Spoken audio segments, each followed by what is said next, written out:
Nah. But I think this will be good enough. So. Yep.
Yeah, go ahead.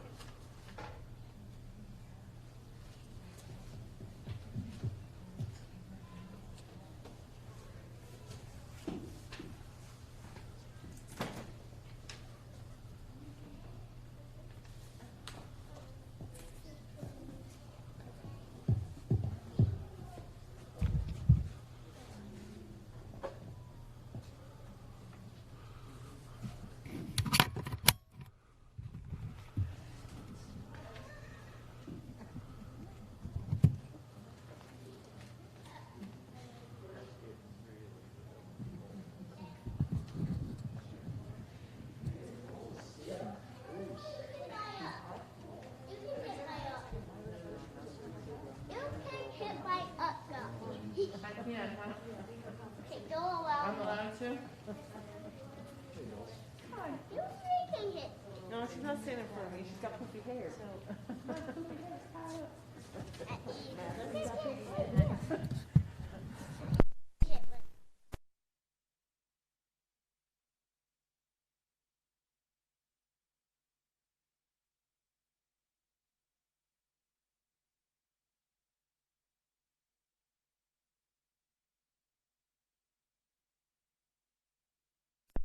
Are you sure? I guess so. Sure. All right.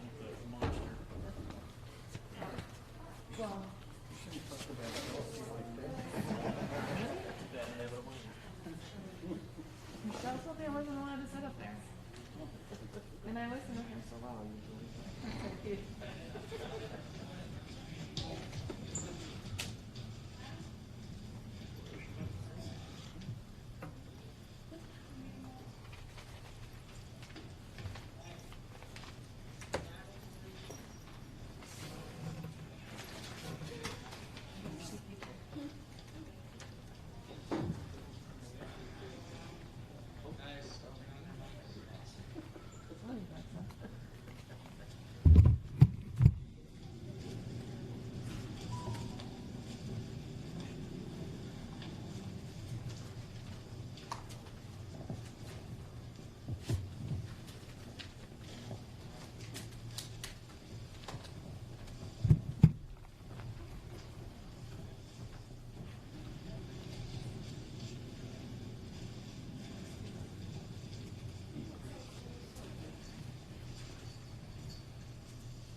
How's the circus today?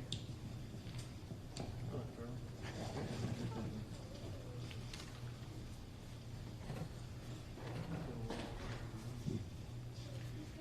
Go over to the desk in the shop.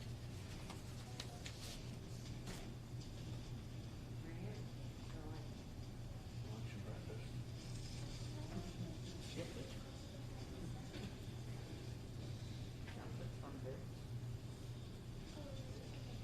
Oh, for what? Goes at top speed, 2 miles an hour. So it was a nice day when I got that fish out. Took a while. Yeah, ran out of gas.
Good evening and welcome to Elk Lake's production of Working. They work very hard, I'm sure you know, on this, and we are so happy to have an audience with us tonight in our musical of Working.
Hi, my name is Armando McKinney. I'm a project manager, and I get to work about, say, 7:30. There's usually politics involved with bosses. Everyone has a boss. Your boss has a boss. Sometimes you have a good boss. Sometimes you have here is Satan boss. We have this little group. It's called the Cubicle Cuties, and we wanted to have a Christmas party. He told me no. And I looked at him and I said, dude, you should be focused on the fact we haven't got any work done for like 2 months. I've worked in a lot of different cubes. I've worked in the high wall cubes. I've worked in the half height cubes. Heck, at this one place, we didn't even have any cubes. There were all just 10 of us lined up with phones with little lights that went off when we were on calls. When I was at that job, I was sitting there thinking, oh boy, my career's really taking off now. I could see the girl in the cubicle next to me through the reflection in the window. Quite often I could see what she's doing. At night she likes to email jokes to her sister. I also acquired a webcam. I have it set up on my computer so it's always pointing towards the entrance to my cubicle, so that when someone's walking by, I can see them. There's one woman in the corner of my room who talks very loudly on the phone, so I'm filled in on her personal life to a great extent. She's talking to this guy she loves, and her mom will stop nagging her and things like that. Finally, I said, I can hear everything you're talking about. Now I hear psst, psst, psst in the corner, and I know something sensitive is going on. At this job, there's significant layoffs. I've been through like 2 of them. And usually when people get a job, they think, oh, I'm going to have this job for life. That's not the case. The way I see it, I'll get to a job, make as much money as I can, stay as long as I can, and I'm done. Screw on out. When you ask someone about their job, they usually define themselves as their job. Like I'm a carpenter, I'm a radio announcer, I'm a chef. Me, my name is Armando McKinney, and sometimes I just work for a living.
Good morning, Jeff. How are you? Good morning, Mary. I miss you. In your heart, you may have difficulties with the child, but you force yourself to say, good morning, how you doing? My name is Rose Hoffman. I teach 3rd grade. At 9:15, we start arithmetic. I have tables fun on the board. Multiplication. You can't say tables, it has to be tables fun. Everything has to be fun, fun, fun. Then we have a penmanship lesson. There it is, in my beautiful handwriting. I'll have you know I have a Palmer's Method diploma. I tell my kids, Mrs. Hoffman's here, everybody works, working is a blessing, but I don't give them assignments over their head. I give them the rote method. This is very boring, very monotonous, but it creates habit. Habit. It's great for these kids. They love habit. I like to be sure my room is clean and well organized. I like uniformity.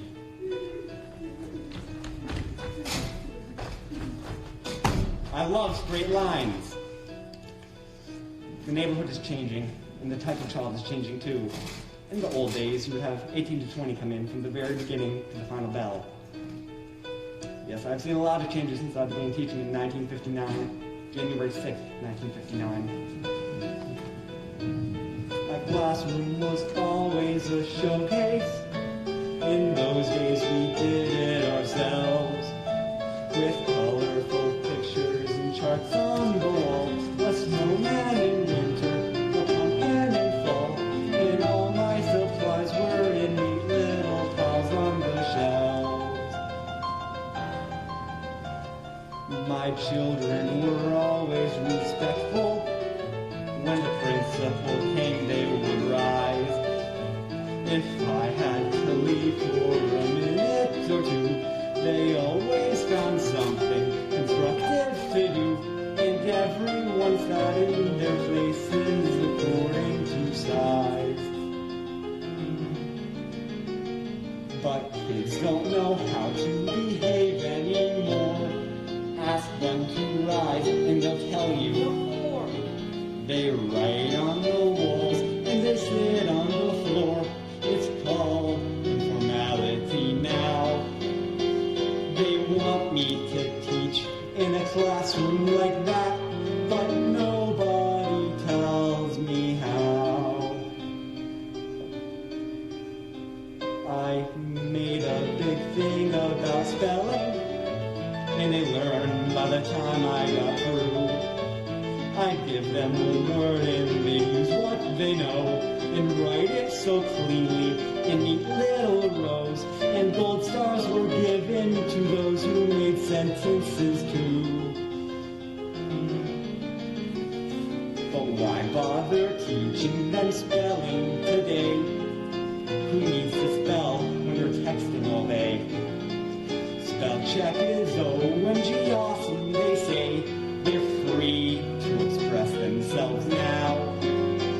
The way I've been teaching for 40-some years is no longer effective, or so it appears. Well, it worked for me then, so what's wrong with it now? They say I'm supposed to keep up with the times, but nobody ever tells me how.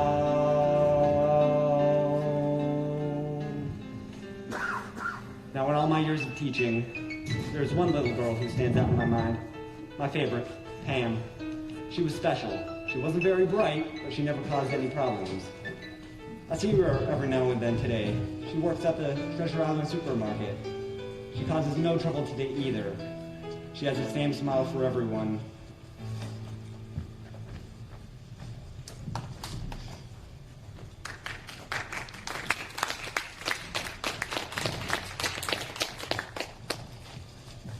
There isn't a thing you don't want that isn't in this store. From soda pop to a genuine pearl and a can of oysters. And I know the code for every one of them, of course. There's a little booklet next to the register with all the codes in it, but I never looked at it. That's for the part-time girls. You got your green grapes, 40-22, and your reds, 40-23. Apples? You got your Granny Smith, 17, oh, Shirley Mabel,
I'm just moving. That'll scan, scan, code, scan. I'm just moving. That'll scan, scan, code, scan. Way more fun than some high-techer working as a checker. Moving, moving, moving.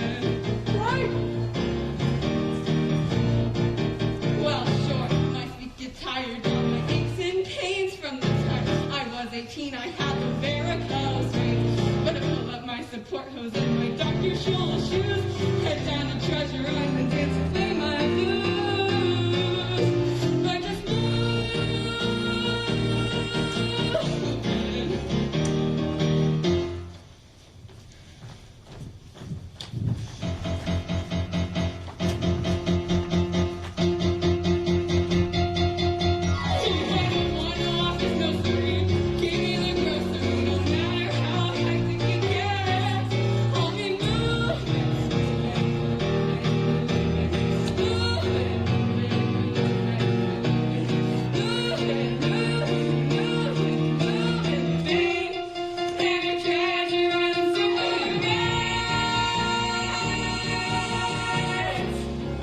paper plastic.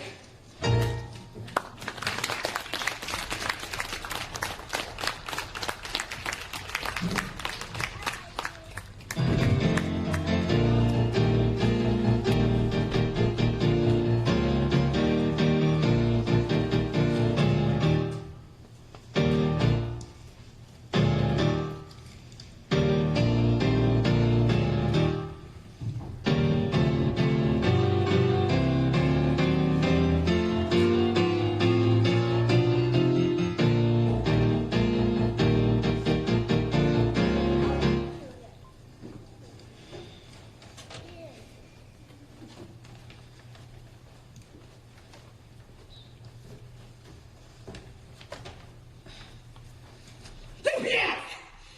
You could have just said something instead of screaming UPS. Sorry, ma'am. It's fine. Thank you, ma'am. You have to make a segment for yourself, you know. Ah! Where is he? Where is he? I've been bitten once already by a Doberman. You know, that's the biggest part of a dog's day when the UPS man comes. I even had one house where I was trying to make friends with it. It was a schnauzer or some little thing. I started to walk away because it was just barking its little fool head off. Then it just fell over on its side. I thought it had a heart attack. But the lady says, oh, he usually relapses from barking too much. I usually hit him on the head with my clipboard. But then the lady will say, why'd you do that? The dog's not going to hurt you. Lady, he's jumping on me. He's scratching me. So what you do when nobody's looking, you go and you kick him down the street. Even if he just follows you, you try to get him for the one you missed a couple houses back. Yeah, that's the big subject of conversation with us. Dogs. It's almost half as upsetting as scaring people. Yes!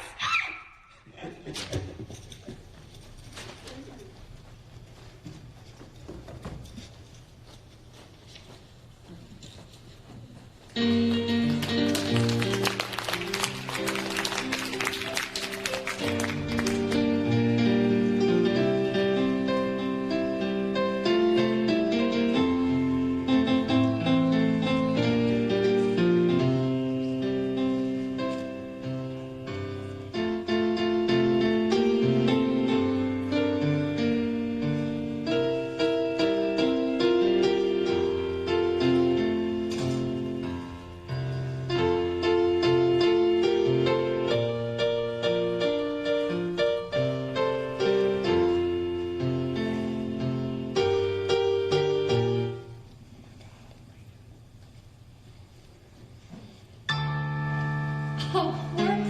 Well, I don't work. I mean, I do work, but my job is only important to 3 people.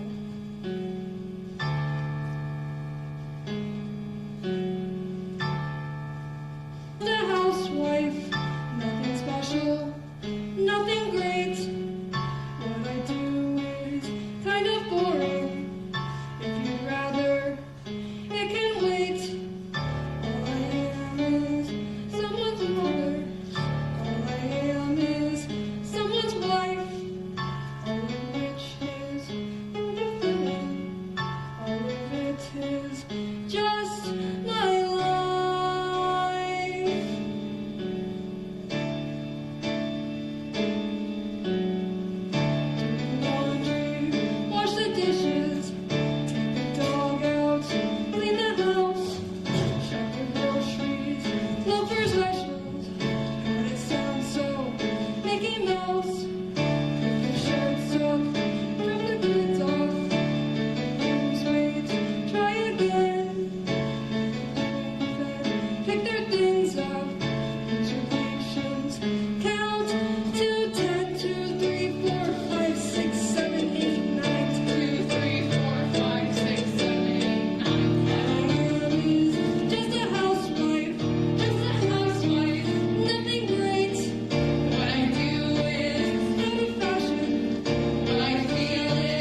Roberta Victor.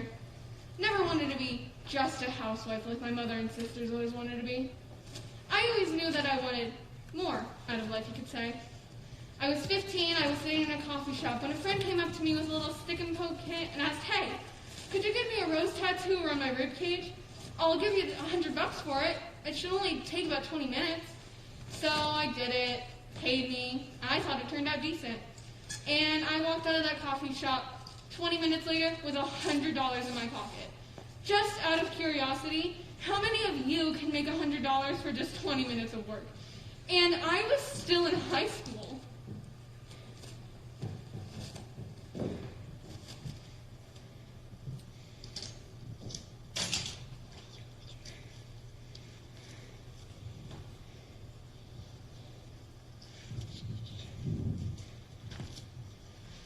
I think of myself as an upper-class working girl. The press call me a socialite, which is just another name for a well-dressed fundraiser. I began in the 80s. I threw a party for Nicaraguan refugee children. It wasn't for the Contras, although that would have been fun too. But fundraising is hard work. It's hard to separate people from their money. It's a marketplace transaction. Somehow, I was able to absorb that quite well when I was a kid. Actually, I was really lonely. I didn't experience myself as being as attractive as the other girls in my grade, and I didn't look like a Calvin Klein ad either. I was bright, and I didn't play by the rules, but guys were also scared of me. And for a while, I was willing to accept that. The other day, I was riding around New York in my limousine during the hotel strike. Nowhere to go. And I was thinking, you know, this is what it must be like to be a bag lady. You can't pick up every homeless person you find and bring them home with you. But if you can help by saying something entertaining, you might just bring a light into their eyes. Maybe that's what the word socialite means. You become your job. I've become a creator. Even when I'm not creating, I'm a creator. What you do is what you are. I don't think it's that terribly different from someone who goes and works on an assembly line for 40 hours a week and comes home cut off and numb. People aren't built to switch on and off like water faucets.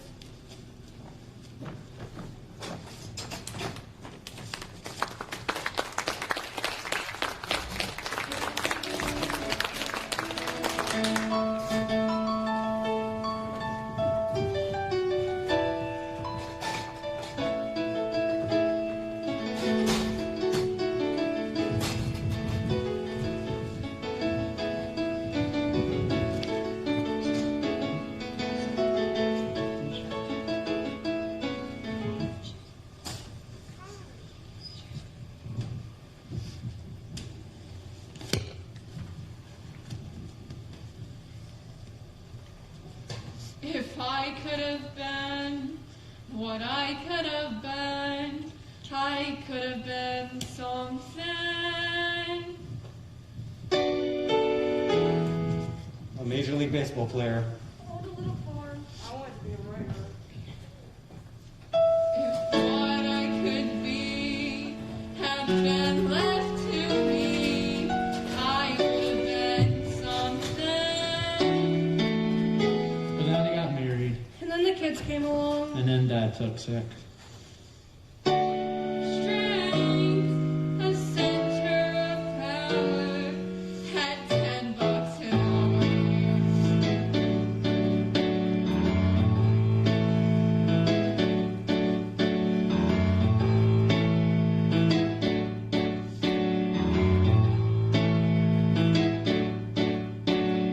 If I could have done what I could have done, I could have done big things.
about the time. I think they broke that clock. Time's the only thing. So let me hear that whistle blow. That last hour, it's always the hardest. You sit there with half a mind and one eye on the clock. All I'm thinking right now is getting home, taking off my uniform. Taking a self-care night and putting my feet up in front of the idiot box. When that whistle blows, you get a lot of guys who want to stand around to talk. Me, I just want to get out of here.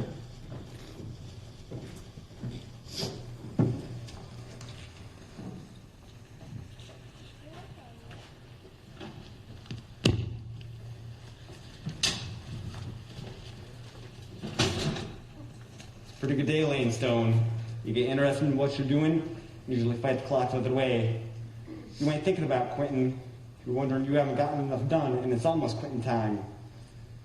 There's not a house in this country that I've built that I don't look at every time I go by. And if there's one stone crooked, I notice it. The people that live there might not notice it, but I notice it.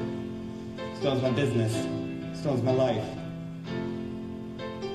Someday, I'm gonna go down on that Green River and build me a stone cabin with stone cabinets in the kitchen, everything stone.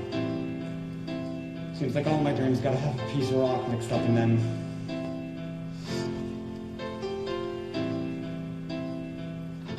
He builds a house with his hands. 30 years go by, it stands. It stands where nothing stood. A house of stone. The mason sleeps real good. He does his work. His workday flies. Quitting time's a real surprise. And then it's one more stone. Before the night, it's always one more stone. Before the night, every house he builds, every stone he lays, it's not just making money and counting off the days. He builds a house with his hands. 100 years go by, it stands. It tells you who he was. Life goes fast, but the work a mason does is made to last. The work a mason does. Ain't nothing in this world's gonna last forever, but with stone, they're getting awful close. It's made to last.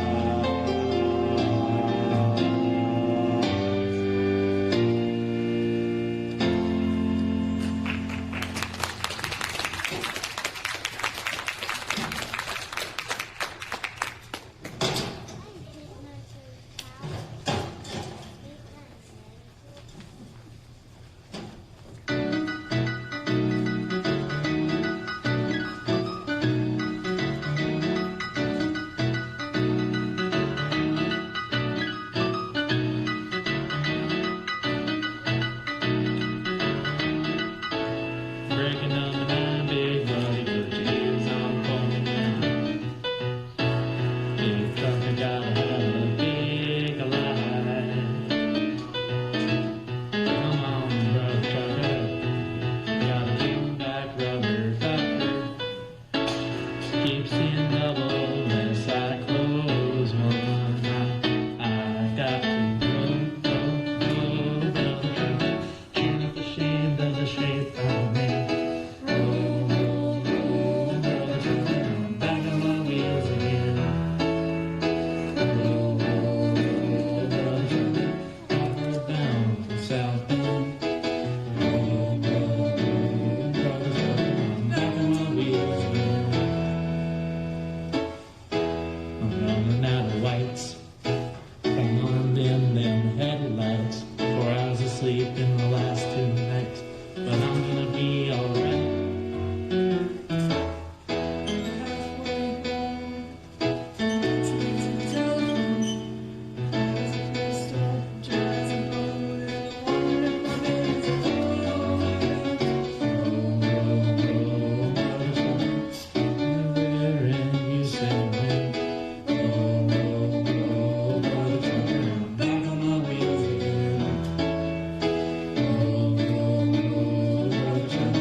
stay please. I'm in a hurry. Won't you let me go in peace? I'm really hungry. I ain't got no teams to go. 'Cause the AFL and the CIO, 'cause they all on the road. And the only one telling me where to go is the man who owns the load. He said, oh, brother Trevor, I say where, and you say where. Oh, brother Trevor, I don't know means where. Oh, brother Trevor, backing on up and do it again. Oh, brother Trevor, I'm back on my wheels.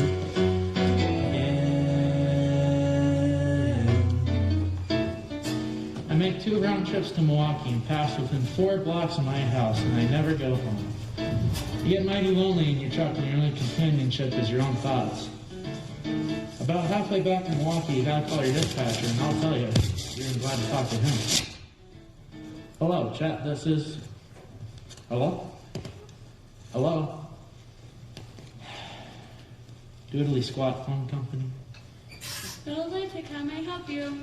Yeah, hi, I just got cut off. I'm sorry you're having trouble, sir. May I have the number you're calling? Yeah, 719-869-5910. I'm sorry, sir. That number's busy. Oh, come on, lady, I was just talking to him. What's wrong with you guys? Well, I'm sorry, sir. Perhaps that party's trying to reach you. Why don't you wait 5 minutes and then place your call? Again. Sometimes you really want to talk to them. If they sound upset, for me it's a temptation to say, gee, what's the matter? But you can't say more than, I'm sorry you're having trouble. If you get caught talking to a customer, that's one mark against you. One man said, operator, I'm lonesome. Will you talk to me? I said, gee, I'm sorry, I can't. But you just can't. I'm a communications person and I can't communicate. I always thought of the receptionist as the empty-headed girl at the front desk taking phone calls all day. Now I'm one, so of course I changed my opinion. She had to be special, right? Because I thought I was special. It was all fine until we had this little Christmas office party thing. I'd be having a fairly intelligent conversation with someone until they'd ask what I did for my profession. And when I'd say, I'm a receptionist, they'd make up an excuse to walk away. So now I make up other things for what I do. Servo mechanism or communications control. My mouth gets tired because you talk constantly for 7 hours straight without a 10-minute break. You can't think about it. Everyone's in a hurry to talk to someone, but never to talk to you. You're in the room the size of a gymnasium, filled with people who were talking to other people that are thousands of miles away. I'm tired at the end of the day. Tired of talking, at least. What I do all day is say what I have to say as quickly as possible and then switch the call to wherever it's going to. I've noticed people have asked me to slow down when I'm talking. Do I listen in on phone conversations? I never listen in on phone conversations, but I'll tell you, some girls really do. Especially if you're working late at night. Sometimes people on the line are just so funny, you'll sit there and laugh until the tears roll down your face. I once worked for Illinois Bell, and I don't care who the operator is. There isn't one that hasn't listened in on phone conversations when it's real quiet at night and they're working late. Makes the night go faster. Sometimes, to make the day go faster, I'll do drawings, monitoring, sort of. Things of nature, never people know. I pretend I'm alone and everything's quiet for once. I call it the land of no phone. I never answer the phone at home anymore. I saw this ad in the paper. Equal opportunity employer, salary plus commission. When I got the job, I was thrilled. All I had to do was answer the phone. And I didn't even have to think what to say. They had everything all written out. Fellows I take, how may I help you? I'm sorry you're having trouble. May I have the number you were calling? I'm sorry, that number's busy. Perhaps if you wait 10 minutes and then place your call. Good afternoon. Short Street for Gambling Rice. How may I be of service? Oh, I'm sorry, ma'am, but he's a little busy right now. Would you like his voicemail to leave a message? Hello, this is Mrs. DuBois. If I could have just a moment of your time, it would only take for 3 short months to subscribe to our newsletter. It's for a worthy cause, to help blind children. It's something to run into someone that says, "It's a nice day out, operator. How's your day? Busy? Has it been a rough day?" You're so thankful for these people, you say, "Yes, it's been an awful day." Thank you for asking. Good evening, Christopher's. Oh, I'm sorry, ma'am, but we don't have any seating until 9:30 p.m. tonight. Yes, I'm very sorry, ma'am, but it's extremely busy tonight at the restaurant.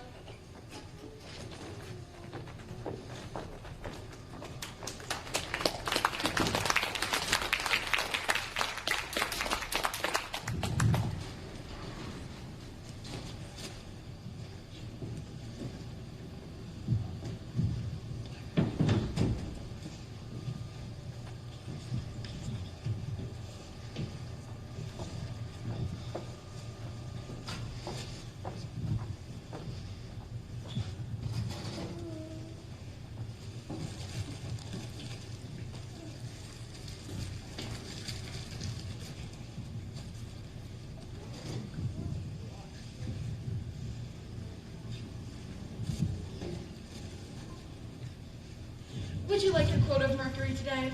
What's exciting at the bar that I can offer? It would be very boring if I had to say, "Would you like a cocktail?" over and over. So I come out there for my own enjoyment. I say, "What's exciting at the bar that I can offer?" or something. Maybe with cocktails I give them philosophy, they have coffee, political science. I have an opinion on every subject there is, but my bosses don't like it, so I speak. So twitching. But if I get heated, I don't care. I speak like an Italian speaks. I have to be a waitress. How else can the world come to me? Everyone wants to eat, everyone has hunger, and I serve them. I give service. Can't be servile. There's a difference. I get intoxicated with giving service, and it becomes theatrical, and I feel like Mata Hari, and it intoxicates me. I'm on stage. There's some of us that don't care when they set down a plate. There's a sound. Not with me. When they move the chair, it'll scrape with their grate on the ground. Not with me. I will let my hand right when I place the glass. Notice how I stand right as customers pass. Serving them me toss with a gesture so gentle, or do it again till it's near oriental. La la la la la.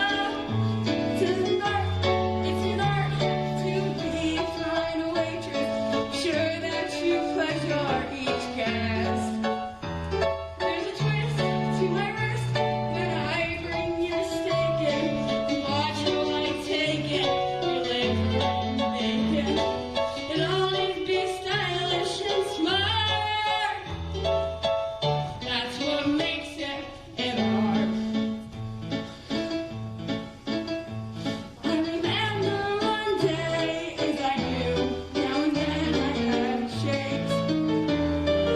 Down I went, there with my tray full of coffees and cordials and cakes.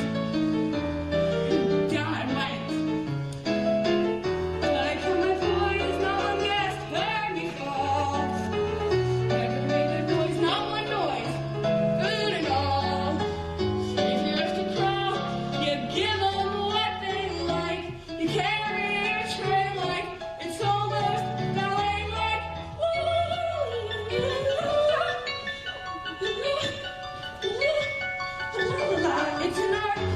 It's an art to be a great waitress. This evening I treasure. Like, 'cause they hired this busboy, his clothes all a must-boy, and gas for him houseboy. Then we have a quick heart to heart. Even that is an art.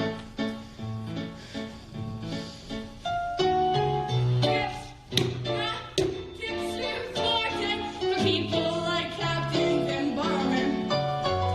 For them, it's tipsy. For me, I'm a gypsy. Just toss me a coin. Suddenly I feel like I'm Carmen.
well, with my husband.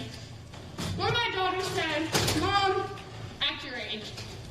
I said, honey, if I were act my age, I wouldn't be walking. Not after 16 years on this job.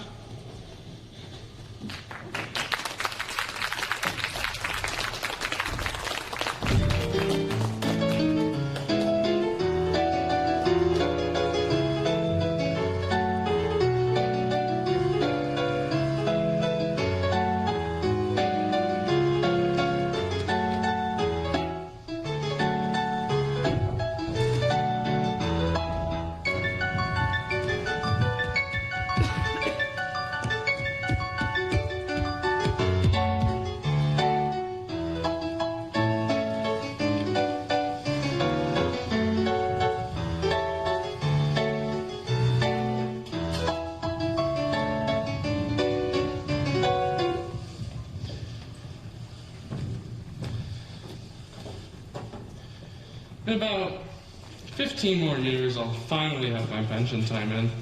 I'll be eligible to retire in about 25 years or so. I've still got 37 years to go. 29 years.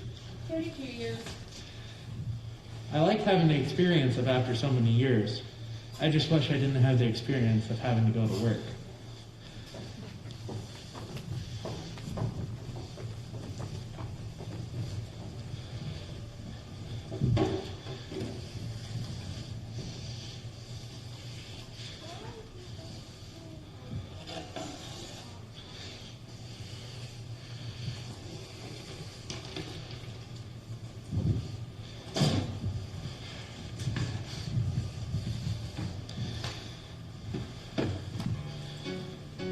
When I first retired, the first 2 years I was downhearted. No place to go, nothing to do. Then I gave myself a good look. Joe, you gotta get out. Do things. Now, I don't daydream at all. I think of something, and I forget it. That daydreaming don't do you no good. Keep busy. Keep moving. That's the trick.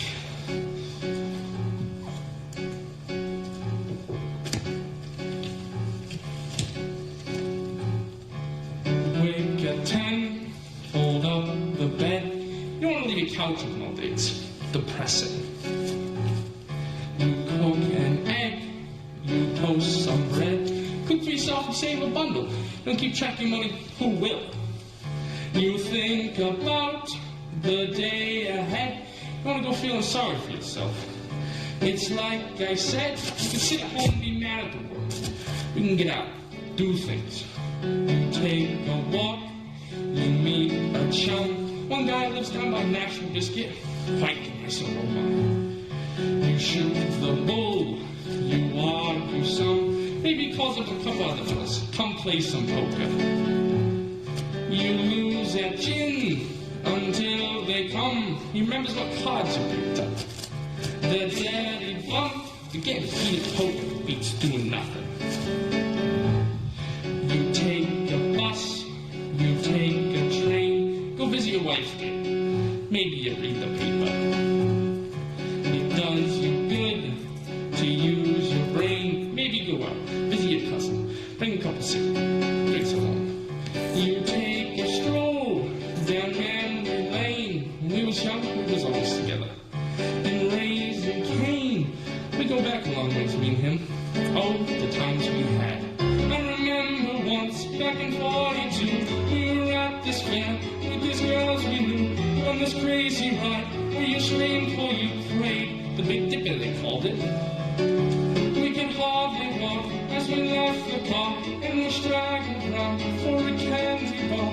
Then we sat and laughed in the penny arcade.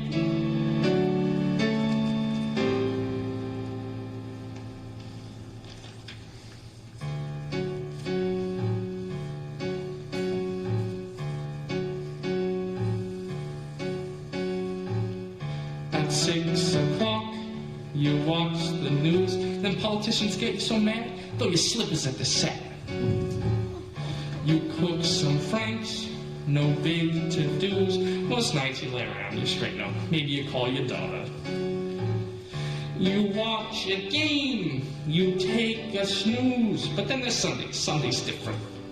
You change your shirt and shine your shoes, 'cause you're going around the block to the tavern.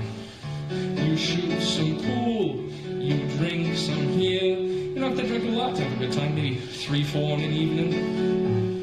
You find a pal, you bend his ear. Meet a lot of your old friends Sundays. Sometimes a bunch of you sing the kind of song you never hear, like stars are in the moon.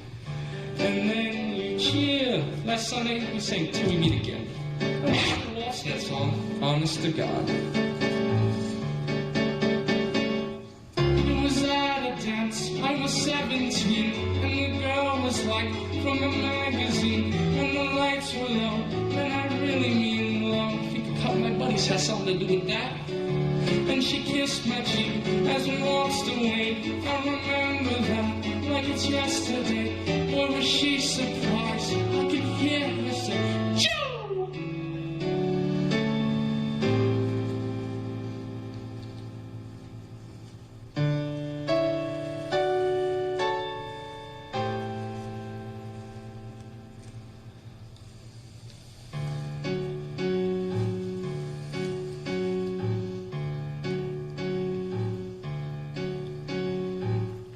They drive you home from round the block.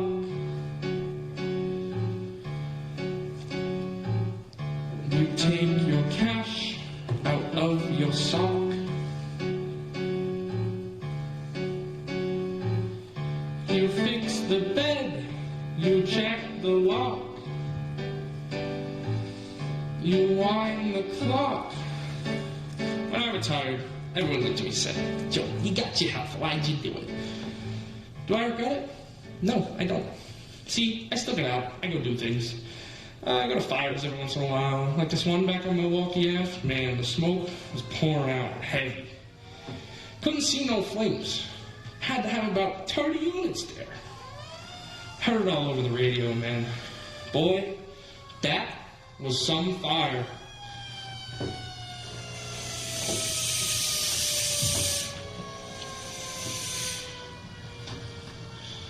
You go in there and it's dark. Smoke's pouring out of the whole building. It all happens really fast. I feel a tremendous heat to my left. I turn around and the whole room is orange-yellow. You can just see orange and feel the heat. The lieutenant and the other firemen got a ladder up and saved 2 people. But downstairs there was a guy trying to get out the door. He was burnt dead. You know what the lead man said? We lost the guy! We lost the guy! He saved 2 people. How would you know that there was a guy sleeping on the pool table? Yeah, but we lost the guy! I always wanted to be a fireman. A lot of guys want to be firemen. It's like kids. Everybody's still a kid inside. Guys 40 years old are still kids. I used to be a cop. Know why I switched to fireman? It's because I like people, and sometimes I can feel the hate coming into me. So I took the fire department test in '93, and I got called in 94. You know, the world's screwed up. The country's really screwed up. But the firemen, you actually see them produce. You see them put out a fire. You see them run out of a burning building with babies in their arms. You see them give mouth to mouth when a guy is dying. You can't get around that crap. That's real. I worked in a bank once, you know. It's just numbers. It's not real. But I can look back and say, I put out this fire. I helped save that guy. It shows something that I did on this earth. I always wanted to be a fireman.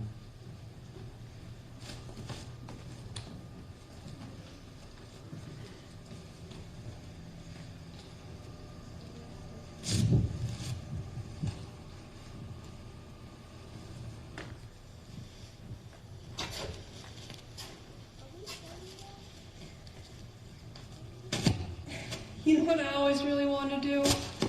I always wanted to play piano. And if I knew how to play piano, I'd write songs about me, my mom, and my grandmama about growing up in the South. Now, you see, so I can earn enough money to live, I work and clean in this here office building, and then I work down at the Marriott every single night so I can provide a living wage. Now, I've got a daughter of my own, and I'm not gonna let her end up like me, just a cleaning lady. She's gonna be so much more than me. I'm gonna try to give her as much opportunities as I can. She's a whole new generation. I'm not gonna let her end up like me. She's a whole new generation.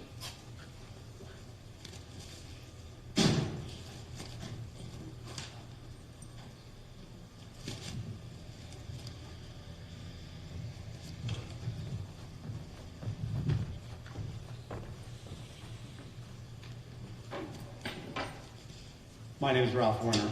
I'm 19 years old. I ran this mutual fund for the students in my high school. My father, he runs his own Wall Street firm. I guess that's where I get it.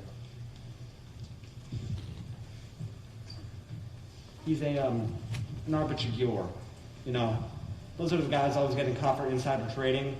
But I studied ethics at high school, so I should be fine. Oh, and I took a year of American history, and I read the newspaper at least the business and sports section. What I'd really like to be is a professional golfer. Realistically, I'll probably be an entrepreneur. My, quote, dream girl, unquote, has long brunette hair. She doesn't have to wear a lot of makeup, because she's going to be pretty, of course. But she's got to have a lot of personality, too. Because in 30 years, when we're moving up the ladder, there's got to be a lot more than looks. She has to be a good mother as well. I hope to have 2 boys and a daughter. For a house, I'm thinking of like a colonial house. Possibly one that leans sort of more Mediterranean style. Oh, it could even be backing on an ice rink. So me and my wife can play football whenever we want. I hope my wife can swim. This summer, I'm working with a realtor on the Cape. We're starting a timeshare program. There's a lot of commission on this. I think it looks promising. By the way,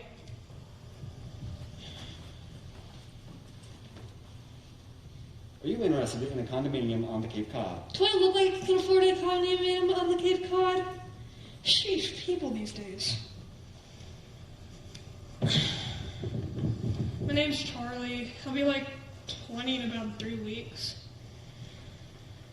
You see, I was recommended for this job down at the Chicago paper as a copy boy. I went down, I did an interview, and I got the job. They liked me. I had a tie on. For a while, work was very easy, and it was kind of like a charity sort of event for me. Every once in a while, I'd bring up donuts and coffee for everybody in the office, and they loved me. As I said, work was easy. All I had to do was answer phone calls and respond to emails. One time, this lady called in, and she was complaining about an article that was in it, and I'm like, listen, lady, this newspaper, not meant to serve you. It's only meant to make revenue for its owner. Now, if you want something to change about that, you either call up to my editor or come on down here and take this place over. As you can tell, they took very well to that. But I don't think my editor liked it too much, since one day he came down to me at my office and he was like, blah, blah, blah, blah, blah, blah. After that, I kind of knew I was getting fired, so it was just a matter of time. So I had to think fast on how to come up with a big plan to go out with a bang and not just go out without any style. But when it came to it, I didn't have time to think. I barely had time at all. I just looked at my editor and said, how can you live with these conditions that you're creating in this here building? Then he looked at me and said, the conditions I'm creating, I'm not the one creating the conditions here, you are. And then I said back, I don't have the power here, you do. Now I'm on unemployment. You see, this isn't my first time on unemployment, and I don't think the lady there was too happy to see me again. So I went, I got my ticket, but when she saw me again, she kind of mumbled something under her breath that I kind of can't repeat here today. So I'm really glad I didn't respond, because what I was thinking was really bitter, and I don't like being bitter. I'm a pacifist. best.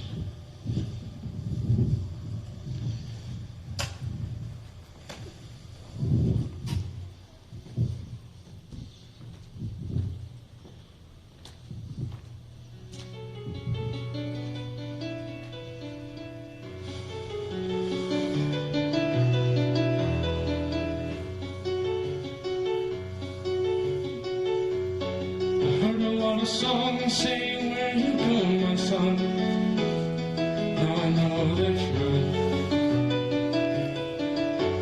Boy, you never stop to think how fast the years run.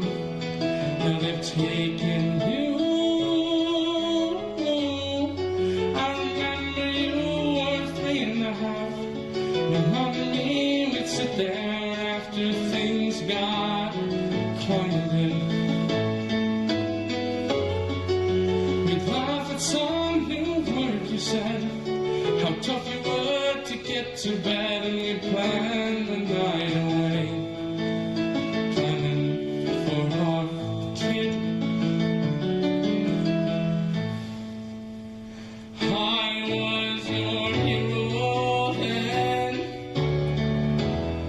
I couldn't do no wrong as far as you were concerned. We thought I was the best of men. The tables hadn't turned. You hadn't learned how little time it takes. And daddies make mistakes.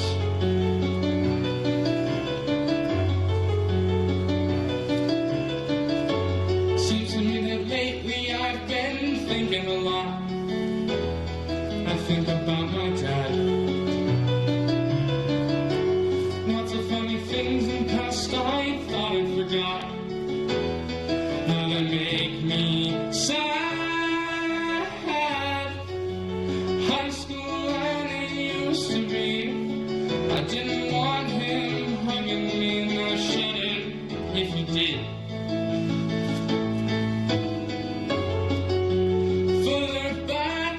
Summer nights, baseball games beneath the lights, and sleeping in the car. Daddy and his kid. He was my hero then. He couldn't do no wrong as far as I was concerned. I thought he was the wisest and the strongest and the best of men. The tables hadn't turned. I hadn't learned how little time it takes. And everybody breaks. And daddies make mistakes. You see, this may sound square. My kid is my imprint. See a nice sharp guy walking by, dressed real nice. I think of my kid. You think I want my kid to be just like me? No. I want my kid to look at me and say, Dad, I love you. You're a real dummy. See, if you can't improve yourself, might as well improve your posterity. Otherwise, life ain't worth nothing. You think the first caveman went over the hill, left the cave wholly out of curiosity? Nah. He left the cave because he wanted to get his kid out of the cave. I heard a lot of songs say where you go, my son. Now I know they're for real. Oh, you never stop to think how fast the years run, and the things they steal. Now I always knew why I do the things I do and the things I never did. Why I worked my whole long life so I could give a better life than the one my dad could give me. I give it to my kid.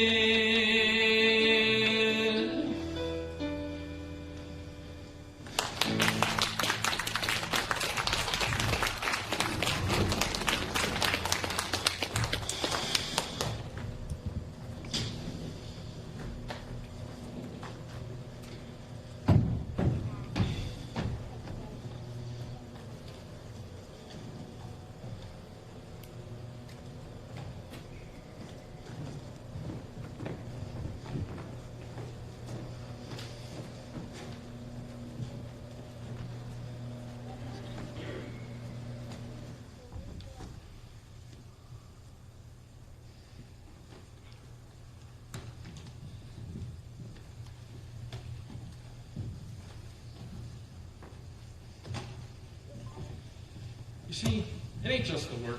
Someone had to have built the pyramids. The pyramids, the Empire State Building, these things don't just happen. It doesn't matter how little you've done. When you drop down a road, you say, I walked on this road. Or when you see the bridge, you say, I built this bridge. I've seen when a carpenter builds a cabinet for poets. The poet should give the carpenter a little plaque. Just 3 or 4 little lines on the wall would work. Picasso was a painting, or write it as a book. What do I have to point to? Everybody should have something to point to.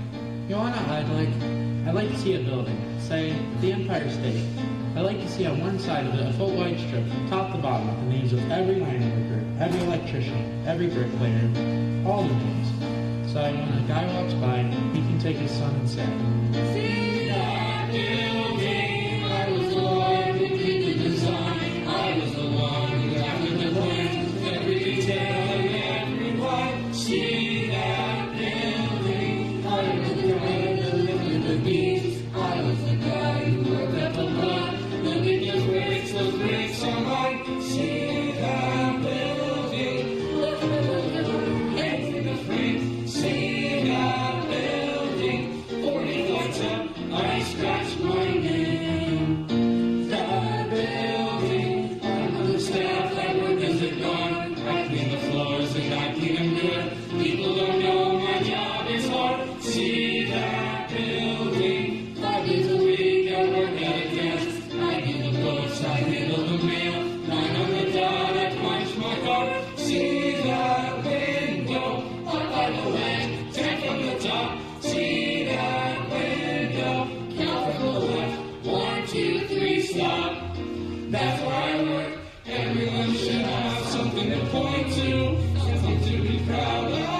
Look what I did, see what I've done. I did the job, I was the one. Everyone should have something to point to, something to be tall in the crowd.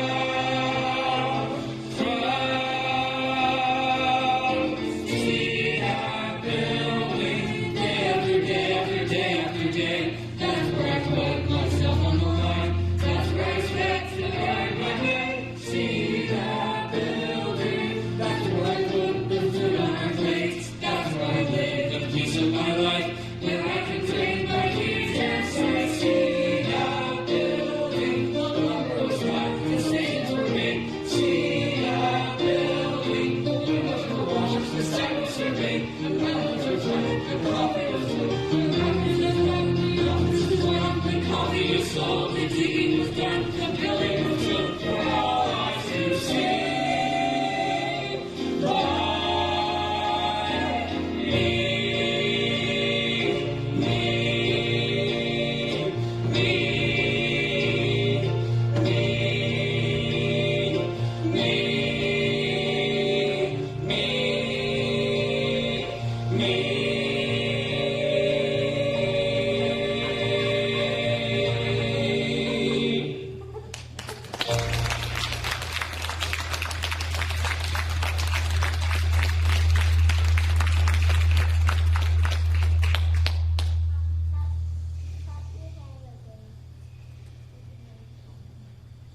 little something, Jerry DeLong and Doug Priestman.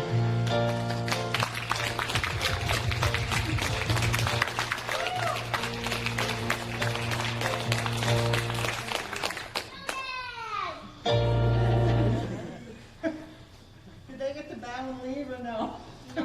Not yet? Yes. Uh-oh. I would just like to give a huge thank you to you guys as seniors. And here's You want a microphone? No, it's fine. Oh, boy, that's a big bag.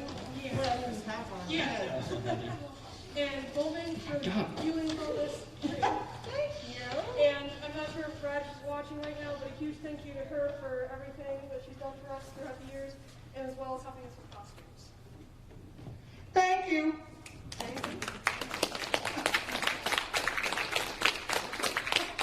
They don't want to talk. Thank you all for coming. It makes such a big difference to have, even if it's a small audience, a live audience. So thank you all for your months and months of driving and staying up or whatever you have to do, making a late dinner for these guys. And I appreciate all you've done for us.